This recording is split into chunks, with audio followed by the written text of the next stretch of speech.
आप अपना परिचय दे दीजिए। मैं विनोद कुमार यादव, शिक्षक एकता मंच जयनगर।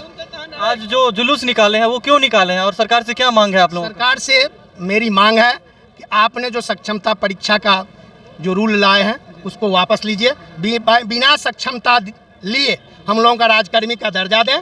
दूसरी है कि सक्षमता परीक्षा में जो आप 3 जिला का ऑप्शन मांग रहे हैं, तो अब हम लोग इस अंतिम दौर में घर छोड़ के 3 जिला का ऑप्शन, इस ऑप्शन को समाप्त किया जाए।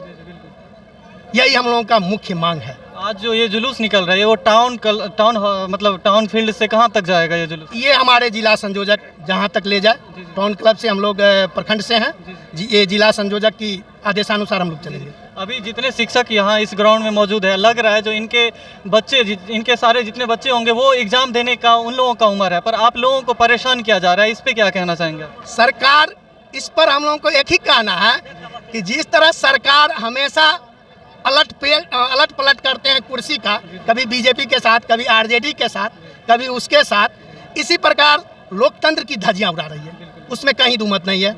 लोकतंत्र को बचाने के लिए हम लोग ये मशाल जुलूस का आयोजन किए हैं कि कम से कम आप लोकतंत्र की धज्जियां मत उड़ाएं। ये राजतंत्र है, लोकतंत्र नहीं है। खास के सुपर सीएम जो अभी हम लोगों के हैं के पाठक, मैं उनसे आग्रह करूंगा कि अभी हम लोग क्या कहें, जो बच्चा को पढ़ाते हैं कि बिहार का मुख्यमंत्री कौन है, तो अभी हम लोग को ये कहने में हिचक आ रहा है कि मेरा मुख्यमंत्री नीतीश कुमार है या के पाठक है। ये भी अब सस्पिशन हो रहा है कि जो भी नियम बन रहा है, सरकार के तरफ से कुछ नियम बन रहा है और शिक्षा विभाग के जो सचिव है उसका पर्सनल नियम चल रहा है और नीतीश कुमार उस पर फिदा है। यही सबसे अन्याय की बात है। ये आप लोगों का मेन मुद्दा क्या है? मेन मुद्दा है कि हम लोगों को सक्षमता परीक्षा वापस लें। हम लोगों ने दक्षता परीक्षा दिए हैं, उसके बाद आप 60 साल किए हैं, वेतनमान भी किए हैं, तो अब बुढ़ापे में सक्षमता परीक्षा क्या लीजिएगा? अगर सक्षमता परीक्षा मेरा लेना है, अयोग्य है, तो 20 साल का जो मेरा पीढ़ी चला है, जो मेरा बच्चा निकला है, वह इसका मतलब अयोग्य निकला। ये कहाँ तक सच है? दूसरी कहीं ना कहीं गलत है।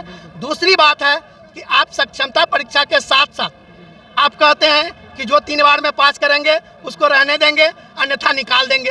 अब जोड़िए, मेरा 60 साल कर दिए, आप मेरा वेतनमान लागू कर दिए, अब बुढ़ापे के टाइम में आप निकाल दीजिएगा, तो समाज में क्या इसका हस्ती रह जाएगा?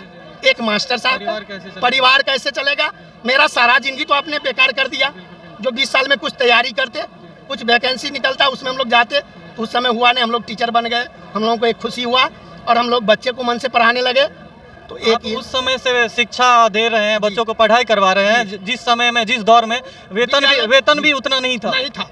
उस समय वेतन भी नगण्य था, मात्र 1500 से हम लोग आए। उस समय सरकार के पास पैसा का अभाव था। उतना ही नहीं, प्रत्येक विद्यालय में एक शिक्षक ही बचे हुआ था। शिक्षक नगण्य विद्यालय था, विद्यालय में शिक्षक नहीं था, बच्चों की उपस्थिति नहीं था। यही शिक्षा मित्र जब एक एक करके प्रत्येक विद्यालय में गया तो बच्चे को जोड़ने का काम किया विद्यालय से, जो आज के पाठक भी हाथ थपथपाते हैं और मुख्यमंत्री भी हाथ थपथपाते हैं कि बिहार के स्कूलों में बच्चों की संख्या उपलब्धि बढ़ी है। उसका मेन श्रेय नियोजित शिक्षक को जाता है। बहुत बहुत धन्यवाद आपका। जी सर, थैंक यू। आप